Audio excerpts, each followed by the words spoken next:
I've done one escape room and we didn't escape. So I'm like, that's not helping your case. No, it's kind of the only like I don't know anyone that's like not escaped.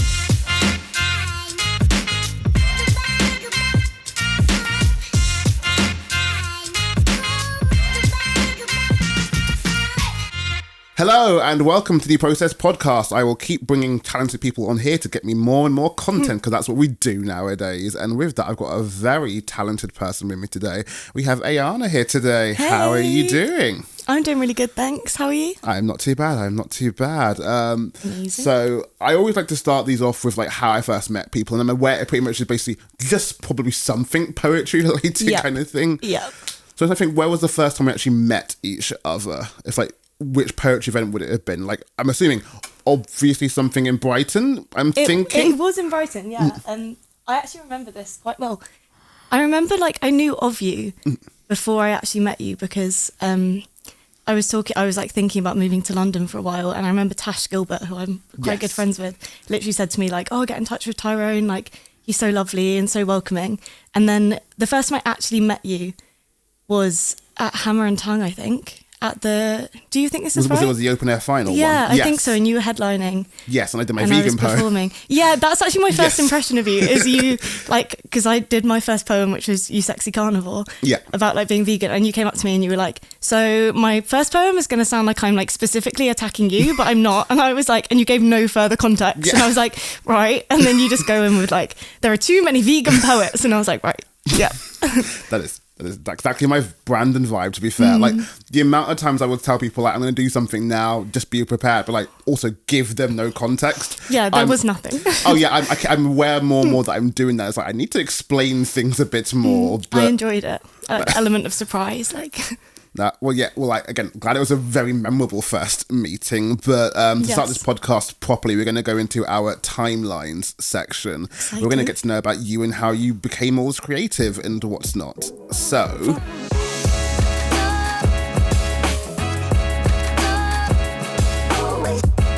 have you always been a creative person? Like, were you, like, growing up as, like, I'm always wanting to perform and do things, etc. How did you start becoming creative and specifically a poet? I think, yes, I have been, but, like, not necessarily always into performing. I've always really loved writing. And I think that was, like, my first love. And, like, as a kid, I found a notebook the other day that was, like, a message to myself. And I'd written at age 8. And I'm like, Ayana, if you're not published by age 10, like, you're a disappointment. And I was like, fucking hell, like, that's putting a bit... pressure on you. Yeah, I was like, also 23 and still not. Sorry, babe. But, like, I thought I was going to have written, like, I don't know, a massive trilogy of really successful books by 10. Didn't quite have the work ethic. Get that done. But, yeah, I got into...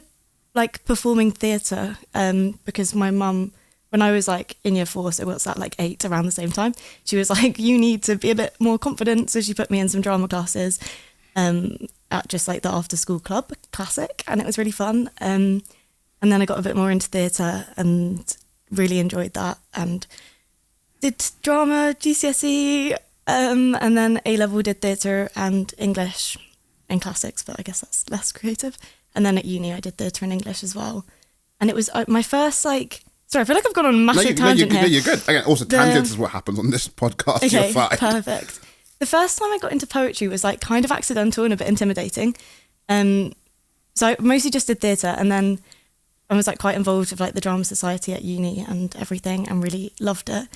But then I remember one time seeing an Instagram advert for, like, the Roundhouse poetry slam. And this is when I was in my 3rd year of uni, and I used to write poetry but literally like just for myself on like my notes app or like my random Word documents on my laptop, and it was never like I'd never like read it to anyone or anything. And then I don't know why, I saw that the deadline to apply was like that evening, and I had a rehearsal for this like drama show, and I remember like texting the group chat and being like, hey, sorry, I've got an essay that I didn't realise I had, because for some reason in my head I was like, I didn't want to tell anyone that I wanted to apply for a poetry thing in case like, I think I was just a bit embarrassed that I was like, my poetry's probably rubbish and nothing's gonna happen. So I missed my drama rehearsal, spent all night like, I mashed together, it was like the first proper like, I guess, spoken word poem I came up with, which was called Even Florence Nightingale Licks Pussy. Brilliant start. Thanks. And I literally like wrote it and then learned it. All my housemates were out at the pub, And I remember like sounding like a fucking maniac. Sorry, what is the swearing vibe on You're here? fine, you're good. Okay, You're amazing. Because I was like just trying, like talking to myself about Florence Nightingale licking pussy, like out loud on repeat. And then I learned it, recorded a video, and then this is so long-winded. Sorry, No, basically, you're fine. You're fine. This is in Bristol, made it into the like Roundhouse thing, but it was the first time I'd ever performed poetry ever, and it was at like the Roundhouse semi-finals, which I forgot both my poems on the mic. Really good going. And then I didn't do poetry again for 8 months because I was so scared, I think. Needless to say, didn't get through. And then it was like, I got more into the poetry scene when I moved back after I graduated. I moved back in with my parents temporarily in near Brighton. I was like, how much detail should I give? my precise street. And I used to, the first night I went to was Rebel Soapbox that Jenny hosted. And I just would like sit and watch. And I remember like Sophie Glue was featuring and Kate Ireland was headlining. And I was actually like, oh my God, like these people are insane. Like everyone, I feel like my heart was racing the whole time. And I was like, I literally love this. But I used to just like go and like sit at the back and like just, yeah. And then the first time I performed was at Hammer and Tongue. And that went well. And then I went back to Rebel Soapbox and performed and that went well. And that's kind of how I got into it on the Brighton scene. Well, like before you signed up for Roundhouse, like how familiar were you with spoken word? Like you mentioned you've been writing poetry, but like spoken word in of itself, like was that something you'd been aware of at all, or was it just like no. like literally no, never. Don't think I'd ever seen anyone perform spoken word poetry. And like, I'd watch the Roundhouse on like YouTube, you know, where they live stream it, and I'd watch the like just in my bed alone, watching the like Roundhouse live stream. But I didn't really know anyone that did it, and I hadn't been to any nights. Yeah. No, fair. So not really. But it was just exciting. No, fair. Well, like now, obviously, like especially now that you've moved to London as well, like where would you say you are with poetry at the moment now? Because obviously you look like, again, from the outside looking in, you look like you are performing more. You've had a couple of features and whatnot. So like, where would you say you are with your poetry nowadays? Like middling. I feel like how there's like, I don't know the scale with which to describe this with. That's true, yeah. I feel I wish I had more time to do poetry. This is how I feel constantly, because I feel like in quite a good place with it now, where I've met such lovely people on the scene and have had really been given like really great opportunities. And I feel quite lucky with it that I have done a few like headlines and like features and things between like Brighton and London. And it's been so fun. But I just wish I had more time to do it, because I work full time as well in a very not poetry way. And yeah, I don't always have as much time to like write and go to poetry nights as I would like. Did I even answer your question? No, talking about work. That's good. Like, I guess for you then as well, like obviously like from when you started, like has the writing changed much? Like has what you're writing about nowadays changed now, especially now you're doing more nights and shows?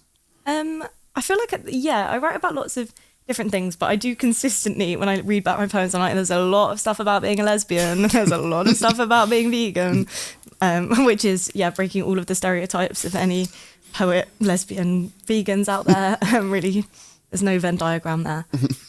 But yeah, I think sometimes I try and challenge myself to like, I can be a bit perfectionist and like just to write about anything, which this month has been really good because it's like National Poetry Writing Month, and I'm in a little group chat with some Brighton friends. Nice. And there's just like a different prompt every day, and I feel like that is making me like, I can't link every prompt back to being gay. So like I've been writing about some different things, which is fun.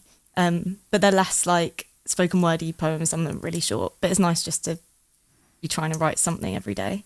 Fair. Like, would you say like, you're working on anything in particular at the moment now, or just in general just writing because you like writing kind of thing? I have like constantly unfinished poems in my notes app, and there are like a few, I just get like ideas, and like my notes app is a fucking mess. Like I just get ideas and like write them down, but there are definitely some poems that I really want to write and finish that I think are like interesting concepts, but I often write like a bit of them and then come back and then like tweak them. It's very like not linear process. No. But yeah, can I ask you a question? Go for it. Yeah. How do you write? Do you have like sit down and write it all in one go? Or? Ish, but like, so I'm aware that I'm at I say at the stage sounds like such a more vain way of phrasing it, but like, I know that I don't write regularly. I partly because I've already got the 2 books out and stuff like that. I don't feel as much of a need to write, and more that thing of, if I have an idea, I'll probably try and put something down if it keeps like coming back a lot. Yeah.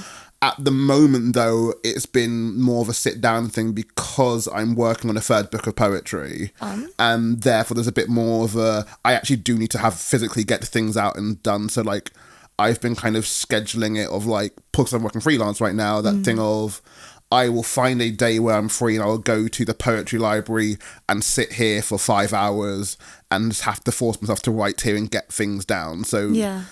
Now that I've got an active task in mind, I'll do it like that. But when it was just writing for the sake of writing, I had an idea in my head, it would more be that idea of like, oh, this I keep thinking about this idea. This idea has kept coming back. Okay, I've got an evening free. Let's just try and put it down and see what comes out of it. Yeah. And then eventually seeing if you come back to it a couple of times to go like, does this actually make sense, and saying out loud a couple more times, or... Like, I know when I was younger and first started doing it, it was a bit more of, oh, there's another open mic coming on Tuesday or whatever. I want to have a new poem ready for the open mic kind of thing. Yeah, I feel like I do that sometimes as well. But then there's a lot of pressure to, like, write something really quickly, occasionally.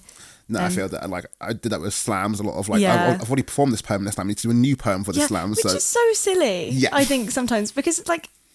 I think about my favourite songs and I will literally like rinse them until I can't stand them. This is literally the argument I say to people so often of like, musicians can play the same song over and over again. Why can't, like, what is it about the poem that suddenly, oh, I've heard it, so it's not good anymore? It's so silly. I think it's also really internalised. I've spoken to loads of people that feel like that. But personally, like if I see someone perform a poem and I've already seen them perform it before, I like it because I'm like, I kind of hear something different in it each time. And especially if it's like really good, I'd happily listen to that like multiple times. Like, I got really happy when Harry Baker did 59 again at the Roundhouse. It was like, I haven't heard him do that in fucking years. And it's like, this is nice to go back to this one again kind of thing. I really enjoyed that as well. I've never seen him perform that before, but I have watched like the YouTube video. Yeah.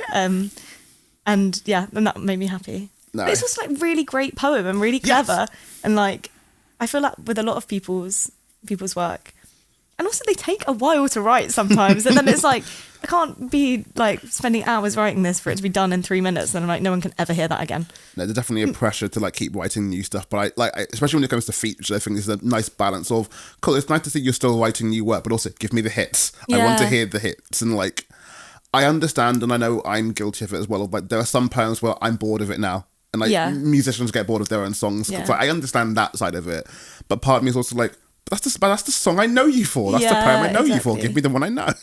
What's your new book about, or can you not say? No, I can't say. Like, new book is called, it's going to be called Orphan Black. And basically the main gist of it is me playing around with putting my poetry in different forms, which is a thing I don't play around with form that much. And that thing of like, I've had the 2 books which I quite like, and they didn't do form that much. So like form on the page, you mean? Well, yes, how it looks. So probably so things of like poetic forms like villanelles, stuff like that, and like just playing around with like, I don't do those traditional poetic forms really much, fun. So just playing around with that. But I guess speaking on that, like looking to your future as well now, like, are you looking to be someone that's going to have a book in the future? Are we, as the drama kid background, are we looking for like some more like theatre shows? What do you have? Any goals in mind, or is it just taking it all as it comes? I think I've moved away from the theatre bit. I think now I loved doing theatre so much, and like part of me, like sometimes I miss it, but I think I more miss like the rehearsal spaces and like being with my friends and just like the creating. But I feel like poetry, because I also absolutely have always loved English. I work with books now, like so the spoken word poetry is like the perfect crossover for me of like writing English and then like performing and like playing with language and everything. I would love to be published. If anyone's listening to this, really wants to get involved. But I feel like it's such a... I'm not in any like mad rush, and I'm not really like doing that much to like push it. I have a lot of poems, but I don't think I have the collection yet that I'd be like fully happy with. But that's definitely like a massive goal of mine at some point. I would also really, really love to write a fiction book at some point as well, because that was definitely my first love. And again, it's just like, I have it in my head that, and I don't know where this has come from, But like I've moved away from being like I've got to be published by 10, and now I've got in my head that I want to write a book at 28, but I don't know why I've chosen this number.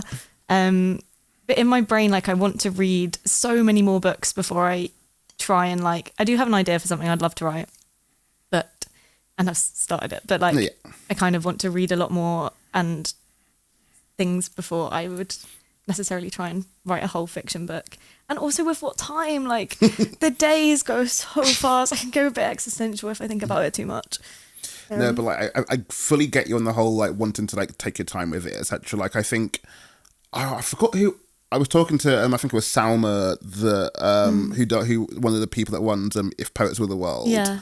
And we were talking in general about the idea of publishing, and like I think there are some people that kind of like rush into publishing, take the first publishing thing that comes to them, and it's like if literally all you want to see is your name written down in a book kind of thing, then I'm not going to say don't do it. But I do think it's something about like, especially for the first book you're publishing, like what are you showing to the world? So I think it's good just to take your time and read over and look at things and like see that, oh, this is how people do books, and like there's a lot to play around with it for sure. And like, but as a whole, would you say you're a goal orientated person kind of thing? I suppose depends on the goal, but that is definitely like that. I know that is something that I would love, but I'm not goal oriented, and that I'm just gonna like drop everything and try and go after a publishing deal.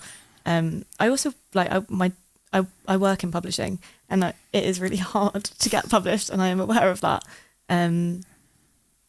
Yeah.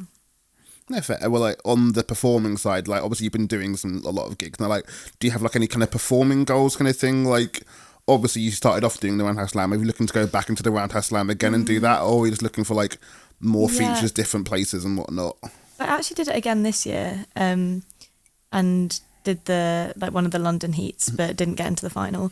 And I mean, it's up until you're 25, so I'm 23. I've got 2 more years, so I'm going to try again next year, and probably the one after. But yeah, like I think I definitely. What was the question? Sorry, So like, do you have like any performing goals, like whether it be like doing like more slam things? Like, do we have like any like pie in the sky like feature things of like I don't want to feature here, and here, and go and test out these things? I'd love to do some more like festivals. I did 2 last year, which was really fun. Shambhala and Buddhafield, and they were both like literally. I think Shambhala was like my favourite weekend of my life. It was just so much fun, and also I got both of those gigs off the back of doing an open mic at. Have you ever been to Collab in Shoreham? It's on a houseboat. No, I haven't. It's really sick open mic night. It's literally like on a houseboat in this, and it's so like cool and quirky in there. And I did a open mic there once, and then Berkovich really kindly came up to me and was like, "You should apply for Shambhala." And then Sky, who was like in charge of Buddhafield, like also asked me to apply for that, and it was just like, oh, so glad I went that night. But that would definitely be something I'd like to do more, because I love festivals anyway, and to be able to like do poetry there is really cool. In terms of other slams, I'm doing the Hammer and Tongue one again this year. Nice. Which, again, I'm excited about that. Other performance-y things, I don't know. I'm sort of just like take it in my stride. And if something comes up and I get like an opportunity, like I've got a couple of fun things coming up, then I will never say no unless I'm literally like can't physically get there. No, completely fair. Cool, perfect. Well, like that wonderfully ends the timelines section. Perfect. Now we're going to move into the Let's Talk About section.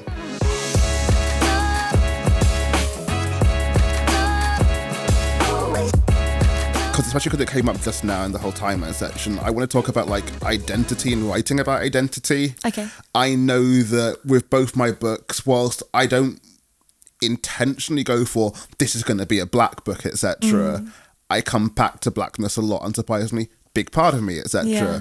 So obviously you come back to lesbianism and like veganism. Like how intentional would you say it is with your writing that you write about that kind of stuff? I think honestly not that intentional. Like I don't know about you. Sometimes I start writing about something else, and then I'm like, oh my god, why am I writing about scissoring again? Like, but I don't know. Sometimes it just kind of like ends up that way, and other times I do sit down and I'm like, I also think I write about things that affect me, and so like. Whether that's like positive or less positive experiences that come with being queer, that is definitely something that I come back to a lot, just because I'm writing about things that have happened, and a lot of it links to that. Veganism, I think when I started writing poetry, I wrote about it more than I do now. And I have it doesn't always go down that well. So this is the thing I've realised, when I started performing in Brighton, went down quite well. Brighton, yeah. Anywhere else, not so much. It's the only poems I've ever posted and got hate comments on as well. Actually, that's not true now. I have had a few on some of the gay ones. But it's always the vegan one. It really really tickles people. And I think also because when I write the title in the comment and it's you sexy carnivore, I get all the actual carnivores on. It reaches a weird algorithm side where it's all the people that are just raw meat diets only, and they're just why am I here? So I need to maybe sort that out when I post it. It's just me battling off anyway. Yes. No, it's one of the things of clearly I've got my Too Many Vegan Poets poem, and I'm aware that is the ongoing joke I keep doing, but I also know that there was one time in Edinburgh Fringe, me and Jake Hall were doing a gig together, and because it was Edinburgh Fringe and we do lots of weirder stuff there, the people that booked us asked us to do one round where we are kind of doing a poetry rap battle thing and taking the piss out of each other kind of thing. Yeah. So Jake actively wrote a "There's Too Many Omnivore Poets" poem in response to me. That's really good. And it was a thing of you know what, I can take a joke and I can roll with it. It's not that personal thing for me in that sense, but in terms of, I guess, on a more broader spectrum, if you are hearing a gay poem, if you will, is there anything you're looking for? Do you sometimes go oh, this is a bit too cliche, or that's not my experience kind of thing? What, when I'm writing it no, or when listening when you listen to someone else's ones? I don't think I can really comment and be if someone else pouring their heart out, be yeah, that was shit. But there's definitely ones I relate to more that I've heard. I really like Mind State's poetry. I feel he writes a lot really beautifully about the gay experience, and I don't know. I mean, there's a lot of gay poets as well as vegan poets that I feel I have heard a lot of gay poetry. And I also think I purposely seek it out. I go to open mic nights, S-Bars. So runs a really great LGBT poetry night, which I try and get to when I can. And just in general, if I can find a gay night, I will go. I think I enjoy hearing most gay poems. I can't think of any I've heard that I was that was diabolical, but that would probably be a bit problematic if I was thinking that. That's completely fair. I guess now on a not broader sense to some degree. Have you heard some really bad gay poetry then? I wouldn't say bad gay poetry. I think it's more I think my most problematic take on this kind of stuff is more because I've been doing it for over 20 years. Yeah.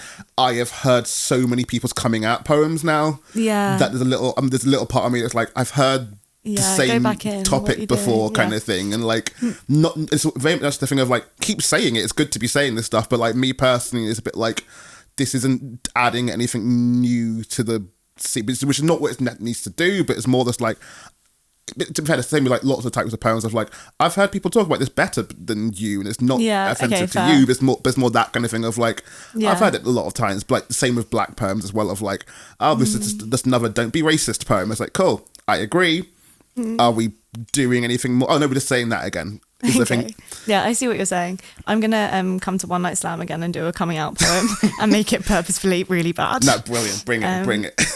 No, well, I guess for you as well, not to be too corporate with poetry stuff and whatnot, but how much do you feel that what you're writing about is almost having to be the brand of what you are as a poet kind of thing of having to sell yourself as I've written a lot of gay poems, am I now the gay poet kind of thing? I would love to be the gay poet, and also we can go corporate, we can cycle back. I think no, I did have somebody say to me that I performed and they were oh, my favourite sapphic poet, and I was and I kind of I really enjoyed it. So yeah. Thank you.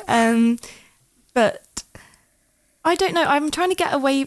Sometimes I do think I've written a lot of similar themed things, and there are other stuff that I really want to write about more. I've started trying to write a few poems about OCD, which I have a couple, but that's something else that I don't often hear spoken about in poetry that much, and is equally as big a part of my life as fucking being a lesbian. So I'm trying to write about that more, and also there's there's a poem that I keep coming back to that I'm really trying to like perfect, which is more about just like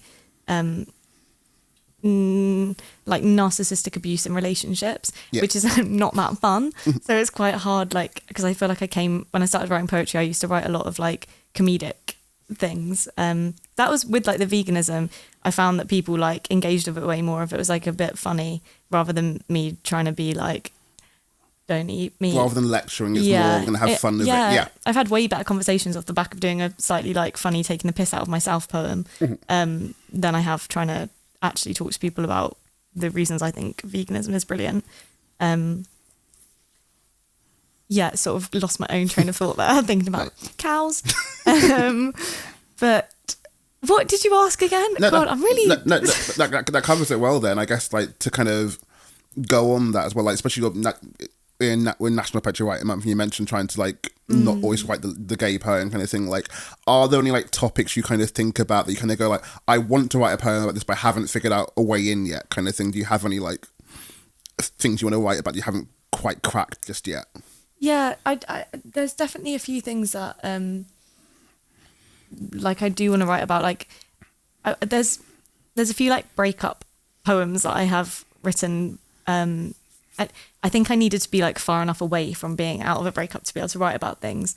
There's a few things like there that I want to do, and more like nature poems as well. I do write quite a bit like that at the moment, but that's definitely something I want to explore a bit more. And just, I don't know. I have my like. I'll show you my notes app later. Like, it's actual shambles, but there's nothing like. It's just when I get an idea and I like think, oh, that could be an interesting poem. Yeah, then I normally like scribble down a little note and we'll come back to it eventually. Watch the space for less lesbian things and maybe more lesbian things. Nice. Well, like on your writing process, like how is it for you, the difference between, for example, like writing a poem that you think you want to perform out loud kind of thing, or just writing a poem of like, this is a poem that either maybe a book in the future or maybe just, this is just for me right now. Like, is there a difference in that writing process? And like, when does the thought of like, oh, this is a performance poem come in? Like, is it intentionally writing it to perform, or once you've written it, it's like, oh, this would work on stage? I think I probably would write it intentionally to perform. When I write, most of the time I read it out loud and I talk to myself as I'm doing it, because I think I definitely predominantly write more for like spoken word and for it to be performed at like an open mic, or even if I never perform it, like just the way I prefer to write is having like making poems which sound nice when they're said out loud more than how it looks on the page. So I think I write more for that. But it's different, like this month doing the like NaPoWriMo like challenge, none of the poems I'm writing I necessarily think I'm going to like be taking to like perform. So that's kind of different, because also they're much shorter, and trying to write every day, I don't have time to try and write like a 3-minute poem or something. Sometimes it's just like a few lines, but it's quite good, I think, to just get like the cogs whirring. So yeah, I guess it depends on the context, but mostly I'd write to be like spoken aloud. One of my favorite things to do, and I feel like I'm just doing it constantly as I'm walking down the roads, is just like trying to find like different like wordplay or like words that like sound the same but mean different things, and like different sounds like together. I literally love it. It's like crack to me. Not that I've ever done crack, haven't done crack, but it's really fun. No, fair. And like, I guess like for you, like how is it being in a kind, even just for NaPoWriMo, like how is it being in a kind of small little group together and not quite writing with people, but at least having people in that kind of group? I literally love it. There's how many of us? Only 5 in the group, and Tash organised it, and their poetry is really lovely, and like it's just a really nice space, and like I don't share something every day. Not everyone does either, but it's quite nice because it's all different. Everyone's styles are really different. Sometimes it will be like someone will send in like a picture of like a notebook, or it'll be like a screenshot from their notes app, or it'll be like an actual Word document, or it'll be like attached as a PDF, or it'll be like an audio thing. There's so many different like forms of it that I just really enjoy it, and you can like dip in and out, and it's such a no pressure group. But it's also so interesting, I think, like with the prompt, seeing how different like everyone takes it. And I feel quite inspired, to be honest, when I'm just, it's really nice to just be in a creative space like being able to dip in and out of it on my like WhatsApp when I don't have time necessarily to go to a like poetry night, but I can still engage with it a bit. Nice. And like, would you say you have a similar group for like when it comes to like getting like feedback and editing your poems, or is it like, I'm not saying it has to be specifically the same people kind of thing, but do you have like, oh, I've got a poem ready, I want to have someone's opinion on it? Do you have kind of those people you can go to? The people I send my poetry to, if I that group, we do give each other feedback if it's like wanted. Obviously not otherwise. Unsolicited feedback. Yeah, unsolicited feedback. So what I would do to change that personally, no, yeah, I normally send poems to like my friends and sort of like suss out what they think, because a lot of my like close friends aren't really poetry people, but I feel like sometimes that's good because they can be more like blunt sometimes, and they're just like, because if I send it to like some nice like poetry people, they're like, that is brilliant, like that is so lovely, and I'm like, no, but like, can you tell, like, it's way too long, can you tell me what's rubbish? Whereas if I could say it to some of my like more blunt friends, they're like, yeah, I don't know what you were cracking on about there, like but yeah, it kind of my mum can be a bit harsh sometimes, like but also she is really proud and like loves my poetry, but well, I think she does. But I do remember doing one to her once, which I don't really perform that often, but it's called like This Might Anger Some Vegetarian Feminists. Yeah. And I remember reading that to my mum, and she was like, oh, I'm not so sure about that. Like, it's a bit of a crazy take. But then she did actually stop drinking dairy milk in her tea. So I think she did something. Nice. Well, like, with obviously getting feedback on this stuff, and like to almost circle it back to the whole identity side of it, like, obviously if you're writing somebody's personal things, when there's feedback on something of like a real life thing that happened, but it doesn't work in the poem sometimes, like, how comfortable are you with like changing something that really happened to make it fit better poetically, etc., or just in general things of like, but it happened, so I'm going to keep it as it is? Like, how is that for you? Like in my own poems, you mean? Yes, yours. So like if something happens to me and then I'm writing about it, do I change it? You're asking if my poems are lies? No, not if they're not. I'm not asking your poems are lies. More that thing of like, you've written down your truth, but something doesn't work narratively for the poem or something like that, and like in an edit of it, would you ever edit something to make it fit better for the poem, even though it didn't happen in real life? Potentially, yeah. I think it would depend on like what I was saying. But I guess it would depend on the point. Like, I wouldn't just like lie and make up like something really like traumatic happening that never happened, and then like just do a big poem about it. Because that would feel quite weird. Yeah. But I've definitely like twisted like words or like if I'm like quoting something in a poem, like something said and I need it to rhyme, like I might twist that around a little bit, but not to change what actually happened, just to like maybe make something fit better form wise. I feel like quite a lot of people do that in poetry though. I've definitely had conversations with people and I've like referenced something in their poem and they're like, oh, that never happened. Like, brilliant. No, there's definitely I definitely have a bit of a vibe of like, I don't write too many poems about like crushes and dating and whatnot, but I also know at the very least there's definitely things of like, just saying I like someone always feels a bit weak language wise sometimes, so it ends up being like the poem is more intense than it was kind of thing, because it works better poetically being more dramatic at times. I know I'm guilty of that every now and then. Yeah, but I think that's also fine. Like, it's not like some poetry I think could be completely fiction if you're just trying to like get a point across. It doesn't all. I wouldn't say. I'm trying to think. Like, probably not all of my poetry is like autobiographical. Like some of it's just like messing around with like silly little words. And also sometimes I write things and I look back at them. I did this the other day, and I don't know. I feel completely differently about something. Like, I wrote the most depressing shit last week when I was on my period, and it was like awful. It was really bad. And I read it back yesterday and I was like, are you okay? Like, but it's not that was like me lying at the time. It was like how I felt, which isn't one I'd like bring to an open mic. It was more just like getting it down. But I don't know, but so I guess it's not lying. It would just be like, I think you can feel different things at different times. Like what you were saying about writing about like relationships. I've definitely written some crazy things, and then like, but it's not how I feel now, but it helps to like process emotions, I think, as well, writing.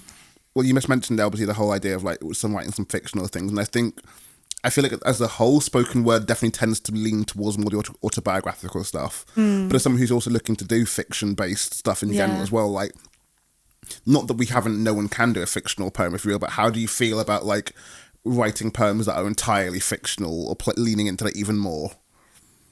I think I definitely do that less, because I think most of the poetry I write like comes from a thought or an experience or something that I've had. But I'm not opposed to it. I do like sometimes as well, like I probably would write something that was like entirely fiction. But I would maybe find that harder.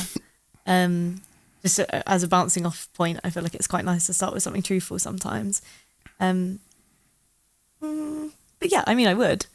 I think also sometimes I do like add in things for like a meaning, like to enhance the meaning. Like I definitely wrote one about like I wrote one recently about like the lesbian dating scene, and I didn't want to sort of like name and shame anyone or like, so I was like sort of twisting the truth more to like not make it exactly what happened, and also to make it a bit funnier.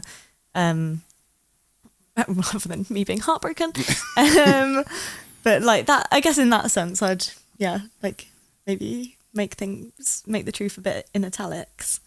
But yeah. No, because I know at least it's definitely almost a vibe as well sometimes of like writing about some of these poems. Like, this is not an actual thing that happened as such, but more, I've had this happen a few times, so I'm going to put this all together into kind of one. Yeah. Like almost a thing of like, I'm not writing about any specific ex, but all my exes have done this, therefore you all become one ex in this story. That no one ex did all these things. I know what you mean. But then in some poems, I think it works really well to like use the truth, like, I don't know, like the Filthy Dykes one that I've done, like that is all stuff that's happened. And I think there are some situations where you don't have to make it up, because there is a long list of times things have happened that you can use. And I think that's more powerful in that case than me being like, these things have happened, but I'm going to say something that hasn't. Fair.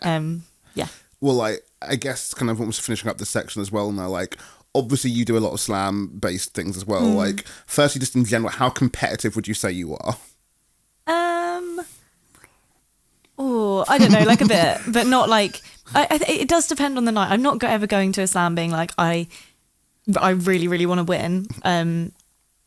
But it doesn't hurt. Like, it's quite nice. Yeah. And I think I ended up doing slams like unintentionally at first. Like Hammer and Tongue, when I went the first time, I didn't actually realise it was a competition. This is like when I first went in Brighton. And I remember like I was shaking like a lemon leaf. Like, I was so scared, and I'd basically like, I was so formal with it. I'd like DM'd Leanne being like, hey, if anyone drops out, like whatever. And she had like sent me a thing being like, someone's dropped out, and it was like 4 p.m. and I was like shaking. I was like, my time has come. And I was like pacing up and down the seafront of the town I live in, like reciting this poem, and then did it and won. And actually like massive, but it was 10th. They pulled the names out of the hat. So I was trembling so much. I was like, is my name even in there?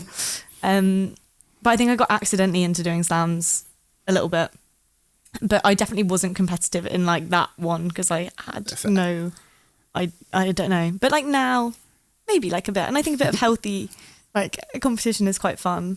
But also I really love like the Hammer and Tongue final coming up, like all the poets performing then. It would be just great to be part of it, and like they're all so talented that it's not like I don't feel as competitive about that. It'd be lovely to win, but it'd be lovely to not win and be there. It's like, it was, so I had Maxine on for the podcast the other day, yesterday. I mean, I'm saying the other day because I know I'm putting that, doesn't matter. I had Maxine on the podcast and we were talking about slam stuff as well, and like, especially that thing as well of like, in that competitive thing, especially when you, with the ones that have audiences holding up the scores, etc., seeing a potentially low score and something of like, how personally you take that kind of thing. And I know that my competitive thing is not the, oh no, they think I'm shit, they're wrong kind of thing. It's more that thing of like, I need to prove you wrong in the next round kind of thing sometimes or whatever. But like, just in general, then how are you, obviously with some of these slams being holding the scores up, etc., how are you with the scoring system and seeing that, and like, how are you not taking it personally or I take it personally, whatever. How is that for you? I think you have to take it with a pinch of salt, because I remember like seeing someone perform a poem before. I won't say who it was, but like, and I thought it was amazing, and they got a really low score from the audience, and I was like, that's crazy. And I think it really again depends on where you are. Like, I've got not I've got all 10s before, like doing like a vegan poem in Brighton, and I've got freaking 6s in London. Like it's so dependent on where you are. That I think you have to separate it a bit. I do like at One Night Slam that you have some like secret scoring as well, because it's like the ones, because I think I do sometimes think when it's really entirely just the audience, there is that thing of like people get more generous as it goes on and they get more drunk, and like it doesn't matter what you're saying at that point. If you go last, like they'll love it. And also like you can't, I think when you're holding up your scores publicly, you can't score someone really low even if it was awful, if they just did a really sad poem and started crying on stage and like it was really emotional, even if it was quite frankly the worst thing you've ever heard. You can't be like, oh, that's a 2, because like what and if you do, you're horrible, go away. So yeah, I do quite enjoy the night sometimes, like Tongue Tied in Chichester, they scored it like you would just write it down, and I feel like people are probably more honest then. So yeah. Well, like, I asked all that to kind of, in the whole wrapping up this section kind of thing, like for you, especially when you're writing stuff like possibly into more personal, etc. Are there poems you have? How much do you consider like what poems you bring to a slam? Are there some poems like, you know what, I don't want this one to be judged, this one is not going to go in a slam ever, kind of thing? Is that ever a consideration for you? How much thought do you have over which poems you're bringing to slam, and like which version of yourself you're presenting, if you will? The poems that I probably wouldn't bring to a slam are just ones that I don't think are that good, more than it's like I don't want them to be, more not that it's like too personal, that I don't want them to be scored. I think as well, like sometimes I do go to the slams, it really isn't about the what was that they always say? It's like the point is the poetry. Yeah. But I like, so cliche, but I actually do just like being there and like watching things sometimes. The ones I wouldn't bring to a slam are just ones that I'm like, I would personally give that a 4 as well. So like, I go for it. Yeah. No, that is completely fair. And like, at most, like I've always joked with PJ, the Repeat Beat Poet, whenever we do slams together, which is not anymore now, but like, it was always a joke of who's going to bring out their black poem first, etc., stuff like that kind of thing. But it was always more just, we are having fun performing and just playing around with the stupid format kind of thing, more than oh crap, I need to bring out the serious poem to make sure I get all the points kind of thing. And I think that's the healthiest way of doing it. But thank you for indulging me in this conversation. Thank you. It's been but great. Now then, we're going to go into the completely randomness that is slow fire questions. Okay.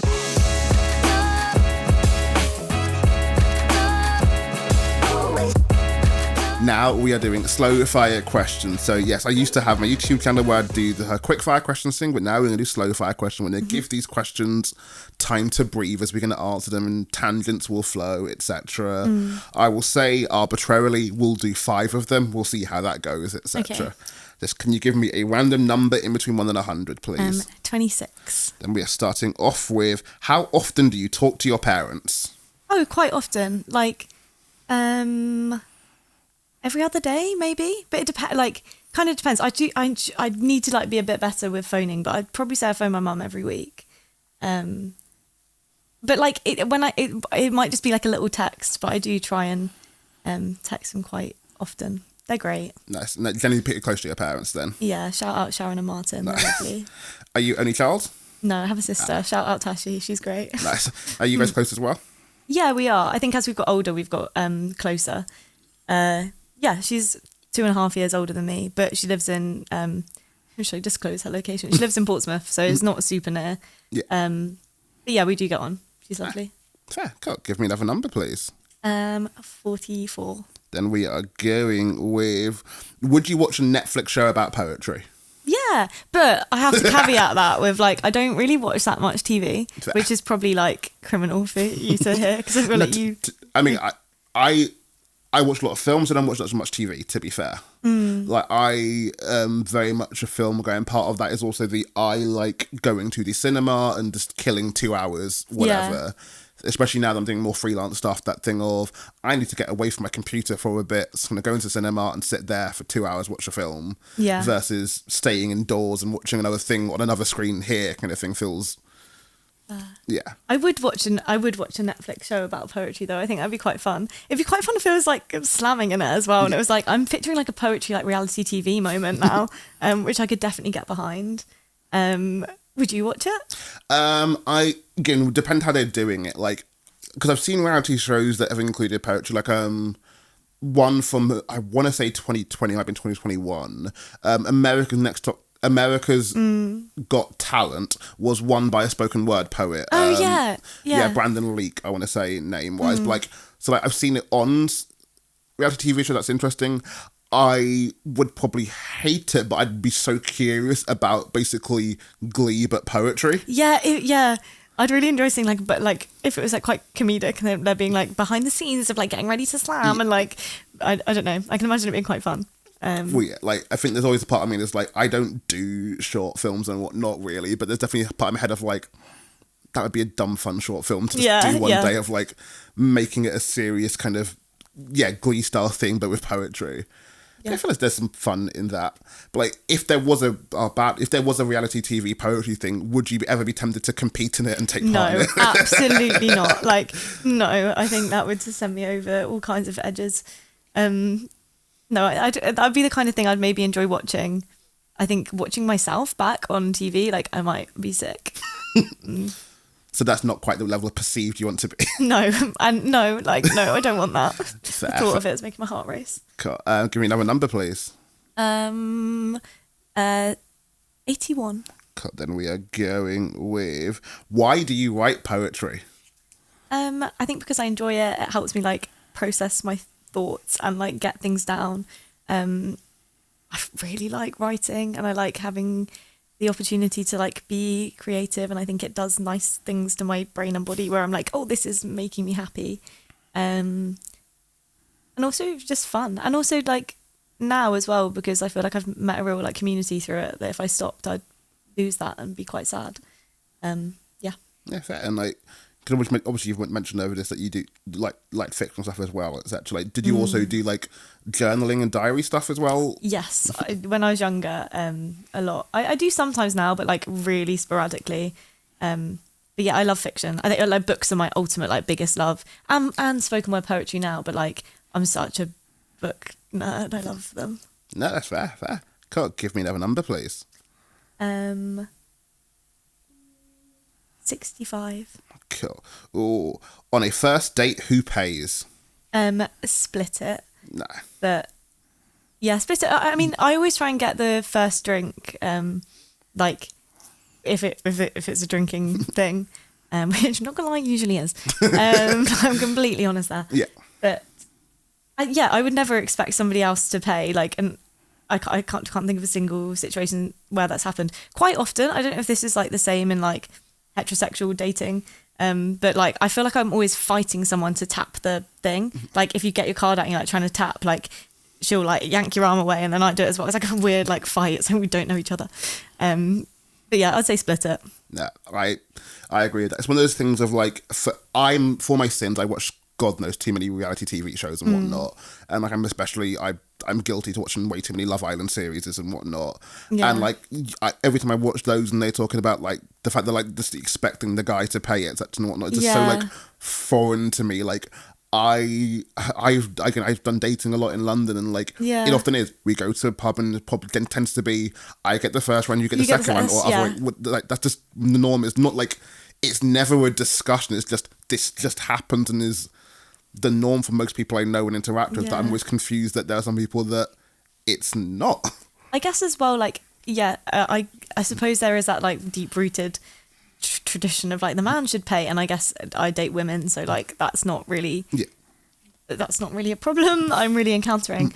But I would not like it, I don't think, if someone either entirely expected me to pay, and I think I'd feel a bit uncomfortable as well if they paid, like, unless they were like really really rich, and I am not. Well, yeah, like not a dating thing, but I know like especially with friends and whatnot, especially when I was working full time, I often didn't mind buying more rounds on the other people because like I know I've got a full-time income coming in, whereas they're working the 0-hour contract, whatever, so like I don't mind because I know I've got money coming in next month and I know exactly how much it's going to be, whereas they are Yeah, I guess it depends on context. But also that's different. Like, I think paying for things for like your friends, than a first date, because it's like you don't really know them. Well, yeah, like that thing of like that first date thing. At most, it'd be a thing of like if we're doing rounds, like I've bought 2 rounds, you've bought 1 round. I don't care. Yeah, wouldn't care about that. I'm not going to be like next time you go out, like it's your turn now. Yeah, like so. Actually, I hope you know I spent another £12. So if you can give me 6 now, yeah, hard to not get a second date. Cool. Another number, please. 23. Cool. Then we are gearing with who is your favourite musician? Oh my god, Kate Bush. Sorry, that was so easy. I love how quick, like, there's a lot of people I've asked this who will all be going like, oh my god, I can't think it, etc. I love how just like, no, got it straight away. Kate Bush. And Kate Bush again. I literally love her. Like, she is like my, sorry, this is so, she's never going to listen to this. But she'd probably really hate me if she could. I've got such a parasocial relationship, need to work on it. There is no we. We have never met. I love Kate Bush. I think her music is incredible. And that was like the first musician that I like fully like fell in love with, and just like listened to every single one of her albums. Yeah, love her. No. Like, just in general, are you a big music person? Yes, I do really like music. I think like music and books are like both up there. Yeah, I love music. Perfect. Cool. One more number, please. 90. Then we're going to end this with: would you survive in a horror film? Probably not. Yeah, probably not. I'm not that good. I'm like, one of my big like phobias is blood. So I'd probably like pass out and then just get eaten. I guess it depends what the horror film is actually. But like, it's weird. I'm like doing this to myself now. I can see blood, but I can't talk about it. That me bringing it up. Yeah. Not that all horror is that, but I'm not very. I like reading horror books sometimes. But like, yeah, I've recently read a couple that have been really interesting. But like, I think if I was actually in a horror film, I'd be in like the corner, like crying, and I'd probably get killed off quite fast. I think, yeah. Fair. And I know it's not the same thing by any stretch, but like on a tangent, random part of this, like, have you ever done an escape room, and are you good at escape room kind of things? I've done one escape room and we didn't escape. So I'm like, that's not helping your case. No, it's kind of the only like, I don't know anyone that's like not escaped. Like, I was literally talking to someone at work, and my boss, and he was saying about how his like kids who were like 7 and 4 like managed to get out, and I was like, how did I like, as if all adults like we were really trying as well. We weren't even close. It wasn't even like they can open the door and give you grace. Like, we were far out. Which escape room was this? Oh, this is ages ago. It was in, I want to say it was in Portsmouth. And it was like, I was with one of my best friends and like her parents, I think her sister was there. It was like a good group of us. Yeah, rubbish. Yeah, so if that's how you determine if you're surviving a horror film, definitely not. I mean, I was in my head of like, there's so many horror films, I feel like I don't watch them, but I'm aware of like the Saw franchise stuff, which feels like they're puzzle-related things. And also on the separate note, I am a big Taskmaster person, so I've watched stuff like that, and I can see how that can be adapted into horror things. I think you'd survive. Do you think you'd survive? No, I think I'd be annoying, and someone would actually have to shut me up, kind of thing at some stage. I think you'd survive longer than me. So in my head, when I'd be killed off, you'd still be alive. So I'd be like, oh, Tyrone survived. I mean, I can do my cliche of them the blacks, I'm gonna have to die first, obviously. I'm not sure I can laugh at that. That's wrong. But like, no, like I it's always that thing of I think if anything, I am possibly at times I would be too overconfident at something that I would end up doing something that would kill myself, kind of thing, rather than maybe I'd survive and surprise everyone, but probably not. No, that's perfect. Okay, cool. Well, that's a wonderfully weird and beautiful one to end this whole thing. Amazing. No, well, yeah, thank you for coming down and joining me in the podcast today. Thank you for having me. It's been a joy. All good. You have a camera here. If you want to promote yourself and anything, by all means, promote away. Oh, hey. If you want to follow me on Instagram, it's Ayana Playle _, or I have another one that's for poetry, which is wordplay.le, like wordplayle. And then I recently got TikTok. This is actually so exciting. Yes, I have seen your TikTok really? endeavors. I went crazy for a week and then I've not gone on it. But I got it. I've put off getting it for ages because I was like, I'm going to get addicted. It's going to be really bad. And then I got it and then I got addicted, posted every day for a week. And I was like, it was like a game to me. It was so fun. And then I just haven't posted on it since that first week. But I'm not even sure what the username is. Ayana.Playle, maybe. Ayana Playle, variation of that. Otherwise, yeah, find me around. No, again, you are doing a lot of things on the scene, so people will probably see you at an event sometime soon. You are booked and busy, which is good. It's fun. Well, thank you very much. No, well, good. I am Tyrone Lewis. This has been the Process Podcast, and as I end all the things, we love you all. Now, fuck off. Goodbye. Bye.